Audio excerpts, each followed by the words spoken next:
Controlling depth of field, or the range of focus in an image, is one of the tools photographers can use to create an interesting perspective on a subject.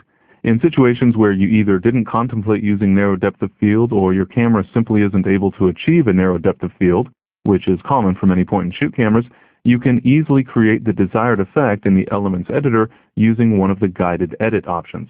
Let's get started.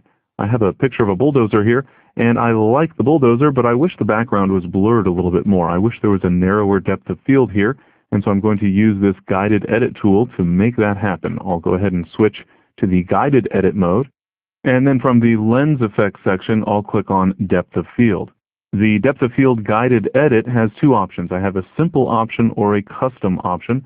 Let's start with a look at the simple option. I'll choose simple, and then I can add a blur effect to the image and then define areas of the image that should remain in focus. I'll click on the gradient tool to make it active, and then I can click in the image and drag outward, and this will create an area of focus. The area where I clicked initially will be in focus, and that will gradually taper off to areas that will become out of focus. And I can add to this. I could click, for example, on the front of the bulldozer here and click and drag to define some areas that I would like to have in focus as well, and that will build up the area that is in focus. So I'm adding to the areas that will remain in focus. But as you can see, this is still a bit limited. It doesn't give me exactly the degree of control that I'd like to exercise in this particular case. So I'm actually going to click the Cancel button so that I can go back to my starting point. I'll choose depth of field one more time, and this time I'll use the Custom option. And in the Custom option for depth of field, I start with the Quick Selection tool. So I'll choose that tool here, and then I will click and drag in all areas that contain bulldozer in order to create a selection of that bulldozer. And what I'm doing is defining the area that I want to remain in focus. For the exhaust stacks here, I'll have to use a very small brush, and in fact, I'm going to zoom in on that area so that I can get a more accurate selection. I'll just click and drag across these areas of the image. There we go. And eventually, once I've gotten this cleaned up, I should have a reasonably good selection of this bulldozer and nothing else.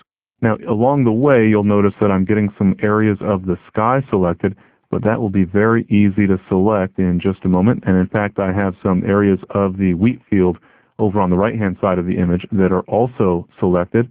I missed a portion of the bulldozer over here, so we'll get that added into the selection. And then I can use my Subtract from Selection option. I'll turn on the Subtract from Selection option on the Options bar, and then I can click in those areas, such as the sky and over here on this wheat field, that I do not want included in that selection. So now I think I have a good selection that defines the areas of the image that I want to remain in sharp focus. So now I'm ready to move to the next step, which is to add the blur effect. I'll go ahead and click the Add Blur button, and you can see that the background has now been blurred. I can adjust the amount of that blur. You can see I can increase the degree of blurring in the image. And in this case, I think I'd actually like kind of a strong blurring effect. And that looks to be a pretty good result. So I've got a good selection of my bulldozer. So the entire bulldozer is still sharp, but that background is now out of focus. I'll go ahead and click Done to finalize the effect. As you've seen in this lesson, the depth of field guided edit takes you step by step through the process of creating an interesting creative interpretation of a photo.